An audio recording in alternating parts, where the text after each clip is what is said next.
Good afternoon. Welcome to the Vanderbilt Local Community Conversations, brought to you by the Office of Community Relations. My name is Alfred DeGraffenreith II, and I am the Associate Vice Chancellor for Local Government Relations and Community Partnerships in the Division of Government and Community Relations. I am honored to moderate this conversation today, which is entitled She-roes, Celebrating Those Who Blaze the Trail and Their Legacy. I cannot think of a more fitting person to be honored than Betty Nixon.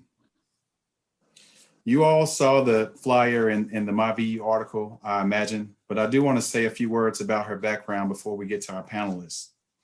Betty was an inspiration to public servants. She was one of the first women to run for mayor of Nashville.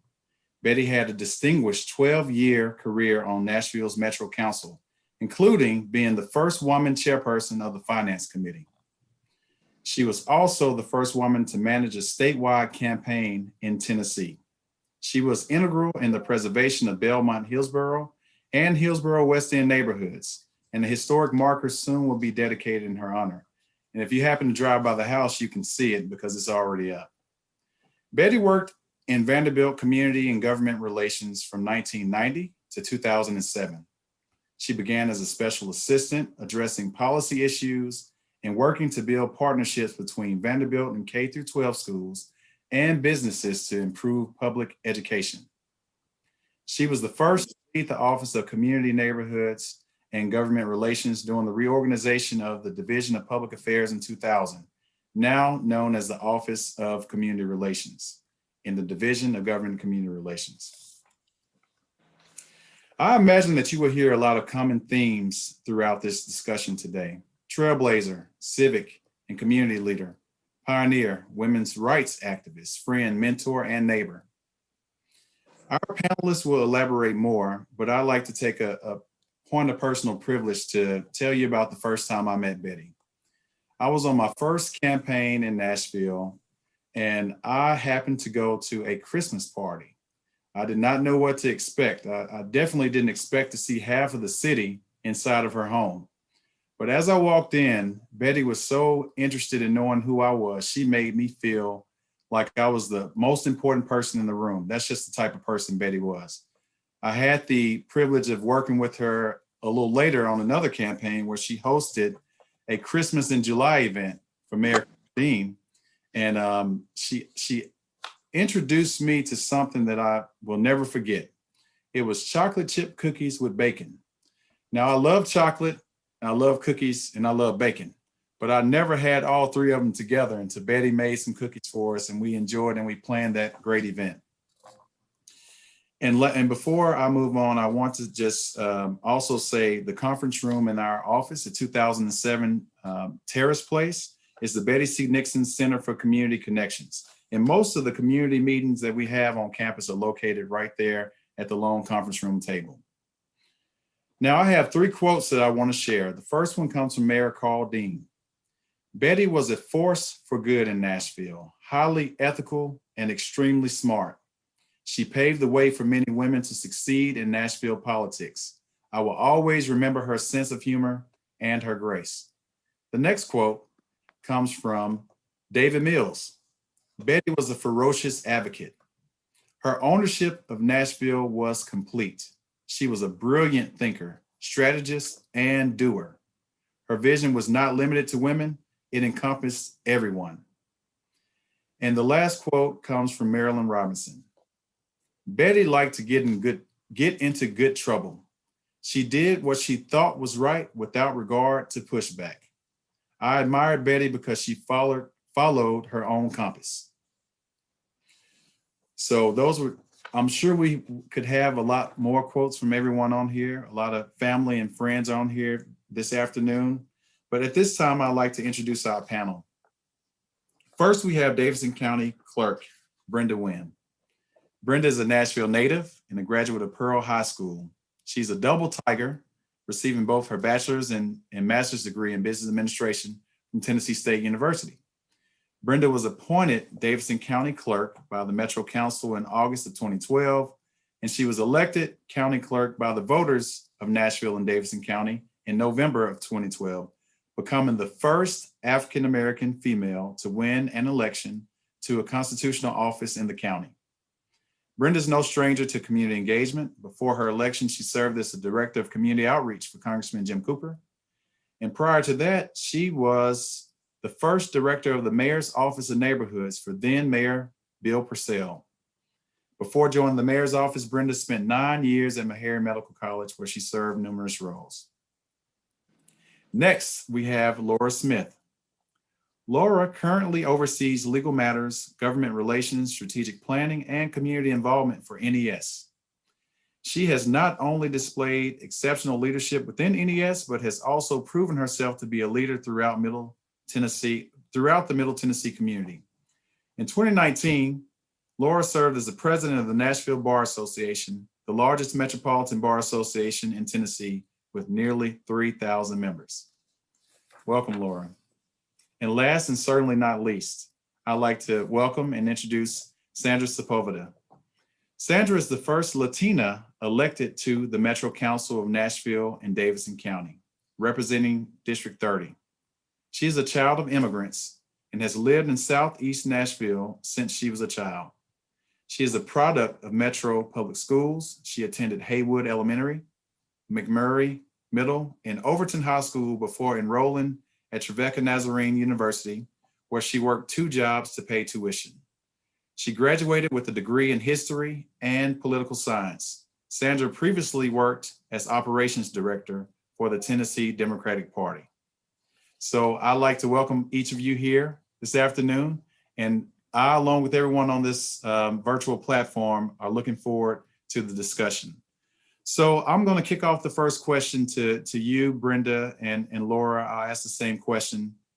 You both knew Betty personally. What type of influence did she have on you? Well, you addressed me first, so I'll get started here first. I'd just like to say hello to everybody who's joined us here on the call, everybody who's come out today to salute and pay tribute to a wonderful, wonderful woman, Betty Nixon. So let me answer your question. I knew about Betty and admired her long before I got to know her personally. When I was a volunteer with the League of Women Voters when Betty first ran for mayor of Nashville. Now, I didn't know of any woman who'd ever run for mayor in Nashville, at least not while I was able to vote. But Betty did it in 1987, and she turned around and did it again in 1991. She didn't listen to naysayers telling her what she couldn't do. Betty just did it. She ran and she helped to pave the way for our city, for Nashville, to elect its first woman mayor in 2015. Now, I got to know Betty even better in 2007 when Betty and Marilyn Robinson recruited me to serve as co-chair of the 2007 NAACP Freedom Fund banquet. Betty, Marilyn, and I, and whoever else would join us at night, we spent countless hours in the NAACP office working on behalf of that organization. And if you spend any time with Betty, I mean, you got to see her courage, her confidence, and that can-do spirit that would rub off on you. It was contagious. And so for me, what that meant, that can-do spirit meant that before I knew what was happening, Betty had recruited me to serve as her 2008 Freedom Fund banquet co-chair. Betty Nixon was a revolutionary. She was a connector. Someone said that Betty was a community organizer before communities knew they needed to be organized. Her vision, her foresight, allowed her to tackle issues like diversity, equity, and inclusion before they were even popular. And let me share an example. I remember Betty inviting me and my Black girlfriends to dinner at her home with her white girlfriends. I do remember that she and Henry made some of the best country ham in the city.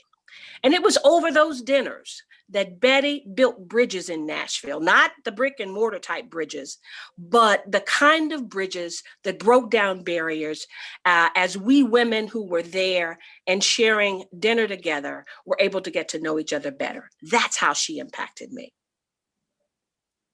Thank you, Brenda. Laura? So I joined Nashville Electric Service in 1993, and at the time that I joined NES, I'm a young lawyer. I just passed the Tennessee bar exam, and I come to this organization, and it's an industry and an organization that is, women were in the minority for sure, and so we have Betty Nixon, this icon in the Nashville community, on our board, and just by the nature of what I do, what I did. I had the privilege of interacting with our board members, and I learned so much from back in those early days from Betty Nixon, about how to lead. I learned some really dirty details, some really great tips on how to navigate a complex political environment. She was masterful, absolutely masterful at that. And then in the years after that, I was involved in an organization, what's now the Nashville Women's Political Collaborative. And Betty was also very involved in that organization. And that group tackled some really tough women's issues. And I think sometimes Betty was this, petite little thing. And I think of her sometimes as the fearless girl statue, where she is just bold and brave against the world. And so that was really how my relationship with Betty started, through political activism and also through NES and her excellent leadership of that organization. Then years later, Marilyn Robinson joined us, so I had a chance to work with another icon. But gosh, Betty was such a trailblazer, and not having had a lot of professional women mentors, I took to Betty as a young professional, and she was so gracious to take me under her wing and to teach me, to develop me and promote me. Well, that's fantastic. Thank you both so much for sharing that. So Sandra, how about tell us about your awareness of Betty Nixon? I don't know if you all had the opportunity to meet, but we'd love to hear your thoughts about Betty. Yeah, absolutely. So I actually never got the chance to meet Betty. I was very aware of her working at the Tennessee Democratic Party. There are a lot of people that passed throughout my 6 years at the party. And Betty was one of the people that was most talked about after that happened. I was trying to remember, and I do remember the chair at the time, Mary Mancini, coming up and saying Betty Nixon passed, and then the entire staff just going into stories about about Betty and the work that she had done at the party at the time. I was just an office manager, and so I was tasked with ordering flowers for anyone who had passed throughout that time, and so I was tasked with that, and I just remember the staff going into all of these varying stories, and me being very saddened that I wasn't able to actually meet her at that time. It hadn't been long since I had just started getting into politics. Certainly. Well, thank you for that. Well, I will say that Betty was special. She was certainly a jewel, and I will go on the record and say that Nashville would not be Nashville if Betty weren't a part of it. So thank you for the comments. So let's move back on. So the next question will be, we've all heard about mentorship and why it's important, but particularly for women. So how have you paid that forward? And is mentoring women important in a vital part of your role in the utility work? Laura, Brenda working as a constitutional officer here in Nashville, and Sandra, you too, being on the Metro Council. So anyone can start off. I'll jump in and say that while Betty was certainly my mentor and friend, we never went through the process of embarking on like a formal mentoring relationship. We developed a friendship first, and Betty, in her very natural way, just sort of stepped into that role. It's really beautiful. We've touched on a little bit about what a welcoming person she was and how she put people at ease. Brenda remarked on Betty was a connector. Understanding that certain people with common interests needed to meet each other, get to know each other, and make those connections. And so I learned all of those things through my friendship with her. And then you see this masterful way that she develops others, that she advocates for issues that matter, that in connecting other people. And you just, for me, I saw the right way to do things, and I wanted to emulate that. And so while in my organization and in my life, I might have some formal mentoring relationships, what I really try to do in the Betty Nixon vein is look for opportunities to serve other people, to develop other people, to connect people, and candidly to be a part of things that make a difference. She was just the best. And let me just add into what Laura said. I mean, for me, mentoring in the workplace is important for women because if you can see it, you can be it. I saw Betty Nixon be so many things to so many people in this community. I mean, I think Laura once, when we talked another time, said she was fearless. There was no issue in this community that she wouldn't tackle if somebody asked her to. That was who Betty was. And as women, we've got to remember, we have to lift as we climb. We can't leave other women behind. We have to bring them along with us. And I just want to say that I've got 2 young women that I have had the great fortune to work with and to mentor. And it's just been so inspiring to see them grow professionally and to become mentors themselves. So, I just think it's important that we bring other women along. And as a first woman elected Davidson County Clerk, when I look at the transformation that's happening in my office here, and I see the number of women that we're bringing into our management team, I'm excited about the potential pipeline that we're creating for women leaders. Thank you.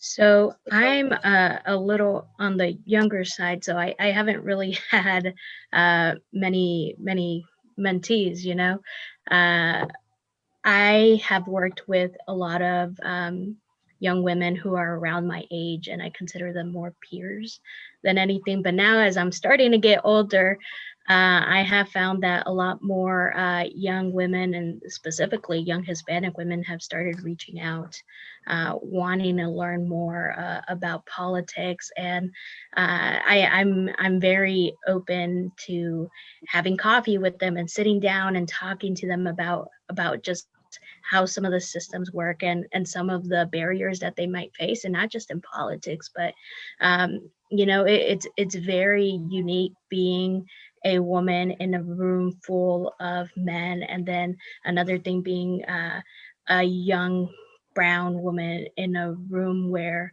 people are older and there's more men and all of that. So I try and walk some of my peers through that as much as I can.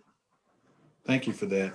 And before we move to the next question, I did see a chat in there. I know David Mills is participating, and I know he was one of Betty's mentees, along with other people. I consider myself to be a mentee of Betty's as well.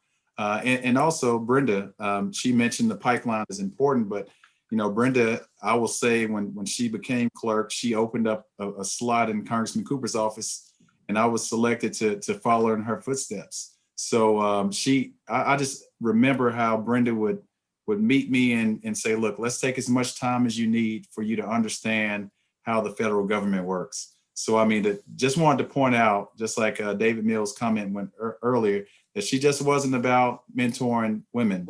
Betty it was all encompassing, but I wanted to bring it up because it's very important to acknowledge the fact that women have to support other women and be mentors and role models. Laura, were you about to say something? I do want to chime in on that, because one of the things that Betty did that I think is so beautiful that all of us could learn from is She helped people with no expectation that it was going to benefit her personally or even a cause that she cared about.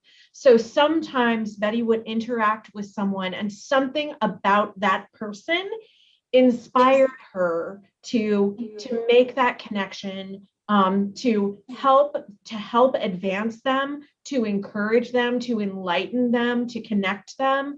And it was absolutely selfless.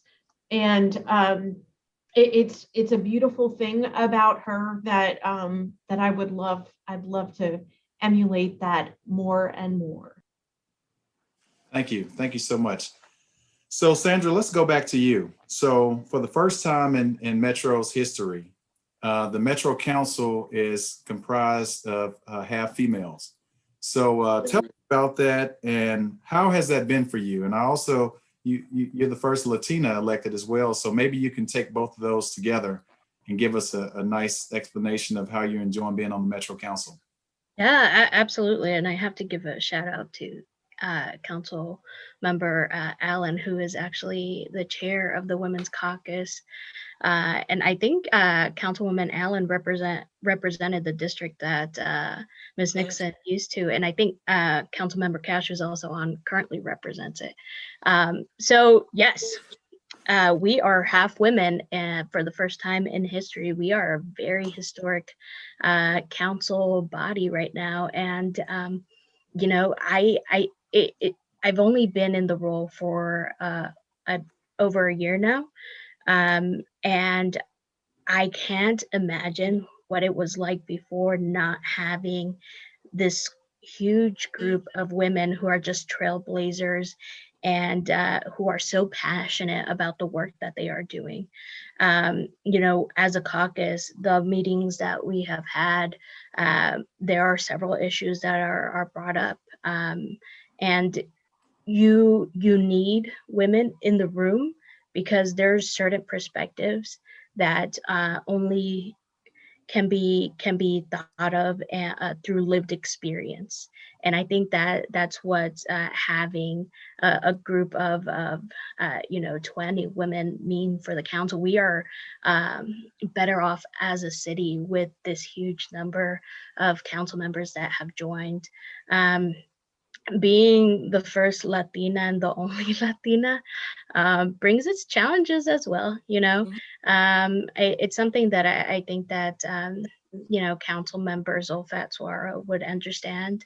Her being the first Muslim and the only Muslim council member, you take on this huge weight and responsibility of being a representative for a whole community of people. And when you're the only one, you also become the example for a community of people. And that takes a toll on you. It definitely can. There are very much quite a few sleepless nights. My goal is not to be the only one. You know, it's all fun. Being invited to many things and getting to speak to many groups of people. But I need help. It's a lot for a single person to take on. But I am thankful for many other council members who have stepped up and who have offered advice. I'm not in a room alone, even though it feels like it sometimes. Thank you, Sandra. I appreciate that. I certainly don't want to get in trouble with Councilmember Cash, but when I saw the numbers on election night, I said, you know what? Now the Metro Council is going to pass the most significant piece of legislation ever because half of the body is composed of females. So I'm just so happy to see where Nashville is on that front. Brenda or Laura, do you want to add anything about that? Anything you've noticed about the Metro Council? No, it's okay. They're moving right along, working toward improving all things in this city. But I'm excited about the fact that, so many women are following in the footsteps of women like Betty Nixon into that council chamber and into the city council to serve and protect the citizens of this city.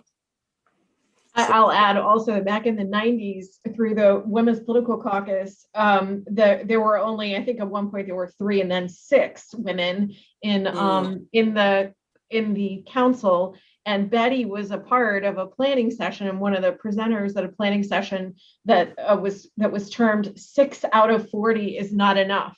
And so really a wonderful, we got wonderful wisdom from Betty, both advocacy and wisdom, encouraging qualified people to run and for the council to be more representative of the community as a whole. Great. So I think it's fair to say that we can all see Betty right now. Yes, for sure. Absolutely. So the next question is this. So growing up, who were your female heroines? Like who were the heroes that you looked up to? Who helped shape you to be the person that you are today? And it could be Betty, it could be other people, but I'm very interested in hearing that from this panel. Well, let me say that I'm sure that Annie and Mignon will relate to what I have to say about who about the woman who was most instrumental in my life. And it was my mom. I mean, my mom was always the woman I most looked up to. She was a single parent. She found herself having to raise 5 kids. We lived in public housing. Money was always tight. There was a time when rent was, and I'm really gonna date myself, rent was $41 a month, and she made $42 a week. So one of those weeks, we were really struggling with that lone dollar. But the one thing that my mom constantly did was to encourage me. She told me there was nothing in this world that I couldn't do. And even though she struggled financially, she constantly encouraged all of her 5 kids to go to school, to do our best. And she said to get a good education. For her, that good education was the high school diploma, which she didn't get. She got a GED late in life, and I'm so proud of her doing that even. But she said she wanted us to go on and get college education. So all 5 of us we graduated high school. When Alfred, you said I graduated in 1974 from Pearl High School, but all of us went on to college. And 4 of my mom's 5 kids graduated college. My mama, for me, was always my biggest cheerleader. She constantly encouraged, she constantly supported, and again, always telling me that I could, not that I couldn't. She was and will always be my she-roe. Thank you. I love that tribute. That was beautiful, Brenda. I'm pleased to say that my mother is watching this right now. Like, I know you lost your mom a few years ago. Brenda, I feel so fortunate that I still have mine. And she was sitting in a chair in my office, but she's in one of my colleagues' offices down the hall right now. Shout out to Momsy. My mother, she certainly did a lot to shape me. I was blessed that she was a stay-at-home mom. My mother has a servant's heart. And so that was something that she instilled in me as a young person, was to give back to the community. She is the most caring, kind soul that anyone could meet. And whatever kindness and sweetness I have in me, I surely got from her. My dad was very different. The 2 of them were just. I am the person I am because of them. He held me to a high standard, even though I think he was a little bit chauvinistic. I think I fell into an exception, and there was nothing by God that I couldn't and shouldn't do because I was his daughter.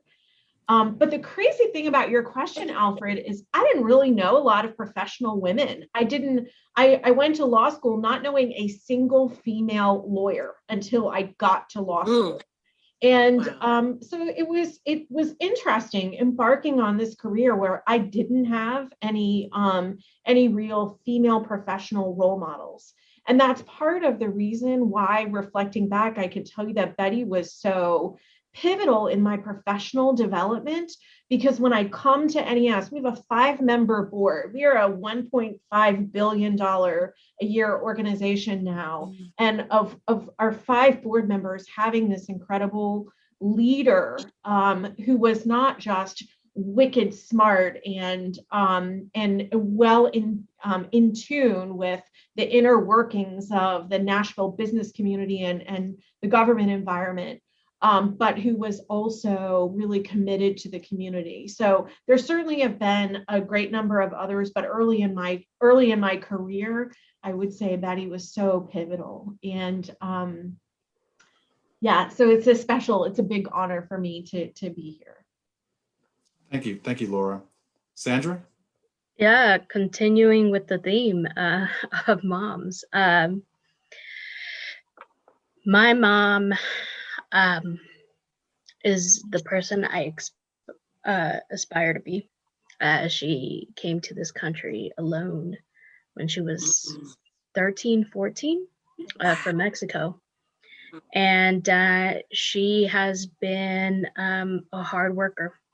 My parents picked flowers for 25 cents a dozen. My mom has worked several factory jobs, dog bone factories. She works at a factory right now. She has cleaned hotels. She has cleaned offices. She has worked at retirement homes, cooking. You name it, she's done it. And it's not uncommon for her to only have one day off. This past week, she worked 11 days straight. My mom works hard to provide what she can for us. My parents only made it through elementary school. I was the first one in my family to graduate from college. And that's thanks a lot to her. She didn't have much, but she gave us what she could. And I just want to make sure I build on her sacrifice for us. Yes, that was Okay, now you're making us cheer up here. I know, I was gonna say the same thing. Shout out to the moms. I mean, Yeah. it was a great way, and also great way just to honor them. Let's switch gears for a moment and just talk about first jobs and how roles have changed in your careers. Sandra, you may not, it may be like the first question. You're like, well, I'm still at the beginning of my career. I can't give you that much, but Laura and Brenda, I'd love to hear about the roles and how the workforce has changed since you've been working. I'd love to talk about this. So when I started practicing law in Nashville in 1993, it was a different environment. I remember my first legal conference in the industry. You have lawyers from all around the region who are coming together for continuing legal education, and there were about 200 lawyers in the room. There were 3 women. And so I just felt so I was a fish out of water. Going into the courthouse on Friday for a motion day, very often I was the only female lawyer. It's so vastly different now, and I love it. We have so many great women judges in the community. We have some really rock star women lawyers. And in my organization, I am so proud of the diversity within our organization, within our leadership. So half of the leadership of Nashville Electric Service are women, half. Our CEO is an African-American man. We have a leadership. I know he's Brenda's brother-in-law, and he's awesome. Betty helped make that happen. Betty helped make it happen. She mentored DJ also. He would. I know. Yes. We were laughing about this session today because so many of the stories that we shared about Betty Nixon we couldn't share in this environment, but she was such a treasure to all of us. And really it's an example of her legacy shaping the face of this organization today. But But it's a different environment in 2021, and I'm so delighted that that my industry is more reflective of the community, and my organization is more reflective. Boy, it's been 28 years. It's been a road. Well, thank you for that, Laura. I do want to say I see one of my favorite chancellors on the call as well, and Martin. So I want to just say hi to you. So Brenda, what about you? Tell us about your background and how the roles have changed in the work environments that you've worked in. Well, let me just say that I believe it's divine providence that I find myself, that I began my career with the Metropolitan Government of Nashville and Davidson County about a month out of high school as a senior typist clerk. I worked at the Model Cities program and spent 5 years working for Metro at the time. Married, left town, came back to Nashville, tried to reconnect with Metro, but couldn't. But then here I find myself now, almost 50 years later, at the end of my career, and I will wrap it up here in this organization that gave me my start. Along the way, I worked in the not-for-profit community. I worked in administration at Meharry, worked for Bill Purcell and Jim Cooper. But the one thing that I can say is that throughout my career, my role, though my roles may have changed, the one thing that's been constant is that I can't forget that service and serving others has and should always be at the core of what I do professionally. I think that's a trait that I believe comes from observing people like Betty Nixon, watching her unapologetically do what she thought was right in this community and never telling anybody that she was sorry. Again, I think back to her time at NES and the work that she did there to advance women and people of color in that organization. Again, just knowing that Betty for us models serving others and service to community. Thank you. And Alfred, I just want to say, I think it's important to say that I'm in the position I'm in, and I'm lucky to be in the position I'm in, where, first term on council and it's half women. And that's only because there are these great group of women that came before me, like Betty Nixon, and people who have worked in this before me, like Brenda, like Laura being in the room. Newcomers like me don't have to experience some of those hardships that you all did, because you all paved the way. And I just want to say thank you for that. Thank you, Sandra. So Laura, I'm gonna single you out for a moment, not in a bad way. Of course, you talked about practicing law and being one of the few females in the room. So you work in the utility industry. So how has that been as a female? So I think the utility industry is changing. It still continues to be a very male-dominated industry, and so one of my colleagues, Antonio Carroll, is on this as well, and we sort of joke when we go to these conferences that all the diversity in the room is coming from Nashville and Memphis, and but I do think there have been some strides within the Tennessee Valley Authority. There are some really strong women in leadership, people of color in leadership. That's really great to see. I think there's some that sends a message, and I think Brenda touched on it before. Is something like, if you see it, you can be it. And so I think it is really extremely important for young professionals who are entering the workforce to see women in leadership, to see people of color in leadership. Because without that, it's very hard for them to see themselves move into those roles. So we got a long way to go in the industry, but we've made a lot of progress. Thank you, Laura.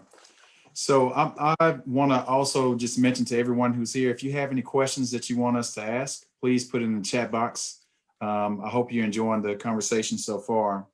So each of you are in varied stages of your career. What do you want your legacy to be? Oh, this is going to be hard for me. You know, a few years ago, I was asked a similar question, and it was it was shortly after my younger sister died. My first thought was, what inspires me and what lifts me the most? And my answer was a simple 4-letter word. It was love. My love for my family, my love for my friends, my love for this city. You know, and I look at Betty Nixon and just recall that she was a beloved member of the Nashville community. She was a woman ahead of her time. Um, Betty could take conflict and turn it into conversation. She taught us in this community about public service and political strategy, and she was a neighborhood pioneer. I've got an old Nashville scene in my office, and it dates back to 2000. But there's a picture of Betty from the 1970s where she and the folks over in the Hillsborough, Belmont area were organizing. You know, Betty was deeply loved by so many of us, and I know that so many of us on this call understand what I'm saying. And I hope that my legacy can be likened unto Betty. One who gave love and was loved. Thank you, Brenda. That was beautiful.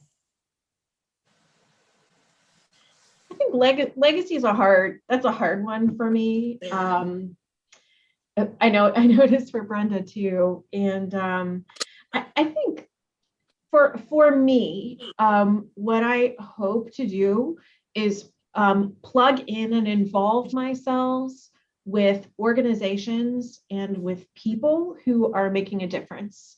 And you know, we all have different skill sets, and we all have different talents and abilities. And so I just want to use the tools that I have, the skills that I have, to make a difference in the community with things that matter. And so to some extent, you know, I appreciate that at this organization, I have an opportunity to shape the direction of the organization. And that impacts all of us. When I mean, everyone, probably most of the people on this call are customers of Nashville Electric Service. Mm-hmm. And I want to do my part to make sure that we are a better organization that at our core we serve our customers. And so similarly with other organizations, whether it's the Nashville Bar Association, I worked to enhance the collegiality within the bar and the service of the bar back to the broader community. Other organizations as well. So I just want to use the tools I have to make a difference. Thank you, Laura. Sandra. So I've actually been asked this question quite a bit. The district I represent, I've lived here since I was 5. I still live in the same house. Almost 30% of my district lives at or below the poverty line. These are my people. These are my neighbors. I know this place like the back of my hand. And I've always said that if I could change people's everyday life, then that's enough for me. You know, it makes a world of difference. One sidewalk can make a world of difference for some people. And I don't know if people understand how important that is for some, or if kids could have books, you know, textbooks, physical textbooks. I didn't have textbooks when I was in school. I had to share those. And I had photocopies. Small everyday things. If I could change even one of those and change someone's everyday life, then I think that's the epitome of a fulfilled life for me. Thank you, Sandra.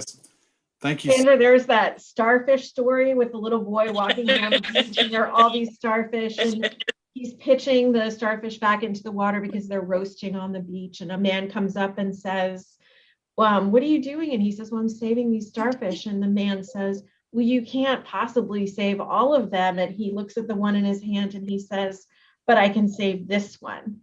And so that's what you're doing in your district for each of the people, for your sidewalks and for your public works projects and for the work that you're doing to make the schools a better place. You are saving starfish.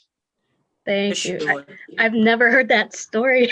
I love it. That's great. Great story. Alfred, can I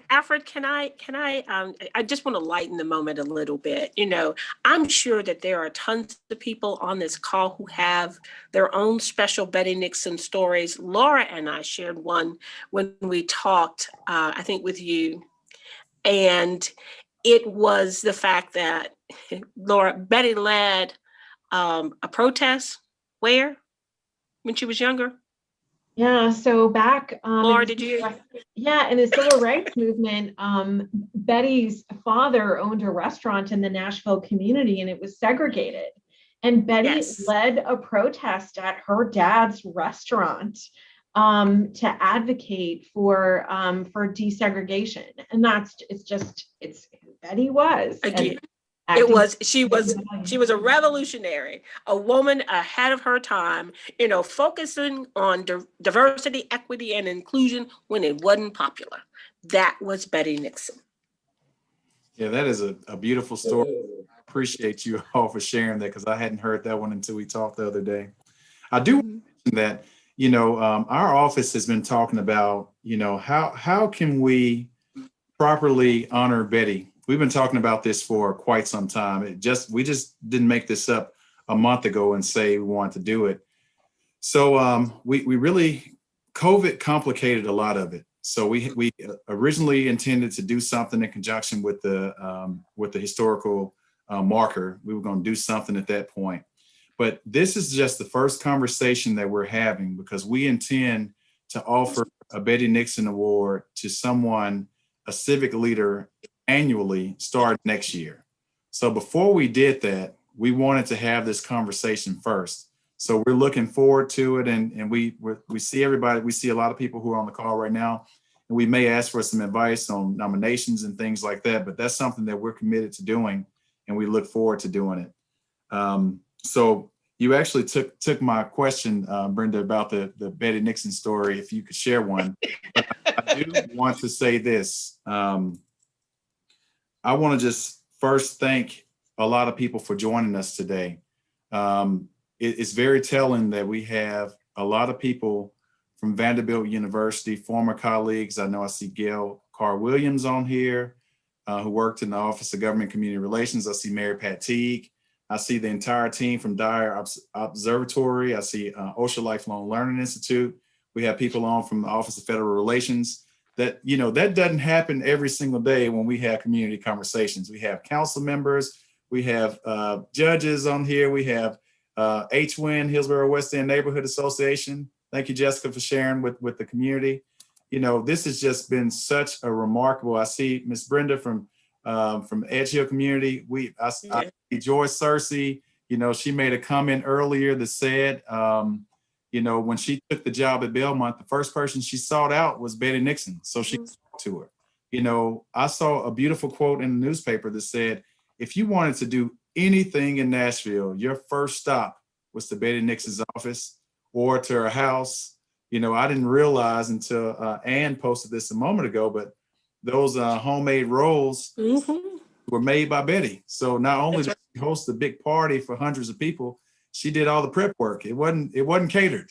So, I mean, that type of worker that Betty was. So I just want to go around for a round robin real quick and just ask for any closing remarks from the panelists. I didn't see any questions come in into the chat, but if you have any closing remarks that you'd like to share, we certainly welcome them. I want to jump in and say I'm so glad that Betty's daughters are on this broadcast today. I don't want to cry. I told Brenda I was going to really try hard not to, But Betty's legacy carries on through the two of them. And she was incredibly proud of the work that they do and who they are as people. And it's just really wonderful that they're with us today. Absolutely. Let me say to Annie, Mignon, and David, it was so wonderful to see you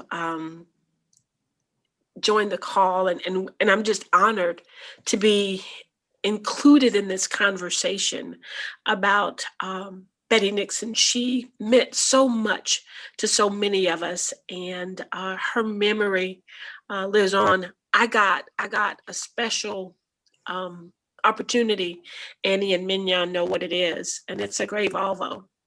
And so I just thank you for the fact that I have a memorabilia of Betty, something that I hold close to my heart, something that's special to me that was hers. So thanks. And I'll just say thank you, everyone, for sharing these stories about Betty with newcomers like me. I hope that more people who are newer to politics and people who come after could continue to learn about Miss Nixon in different ways. And so I hope that that's something that could continue for the women that come after. Thank you. I do want to mention that Andrea Blackman mentioned that the complete oral history of Betty Sharon, that story of segregated lunch counters, is available to the public as a part of the Civil Rights Oral History Project Library, which that's beautiful. So thank you for sharing that, Andrea, and congratulations on the new appointment in Metro government. I was so happy to see that announcement the other day. And also I saw in the chat that Councilmember at Large Berkeley Allen mentioned that there's a great picture of Betty addressing the Metro Council from her desk in the program at her memorial service. It now lives in the drawer of the District 18 Council desk to inspire Oh, wow. whatever council member follows her. And Tom Cash said that was the most inspiring gift that he's received as a council person, and he'll be glad when they get back to the courthouse so he can get some more inspiration.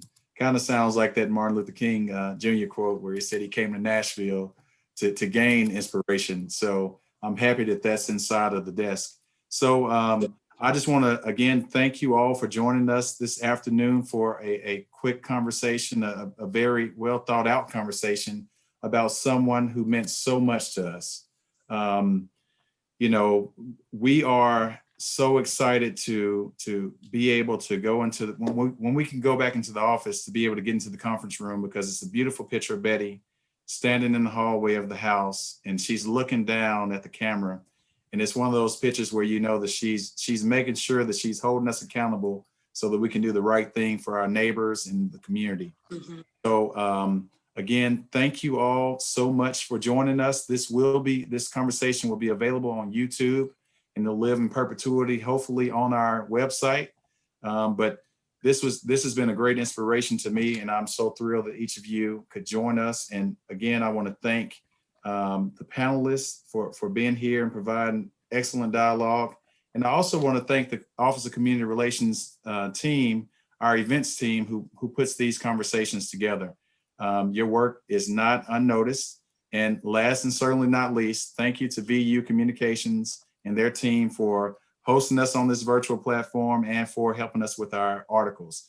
And I would be remiss if I did not invite each of you to go to the Office of Government and Community Relations website and sign up for our monthly newsletter, because we share a lot of exciting events that we do in the community on that website, and we always spotlight someone.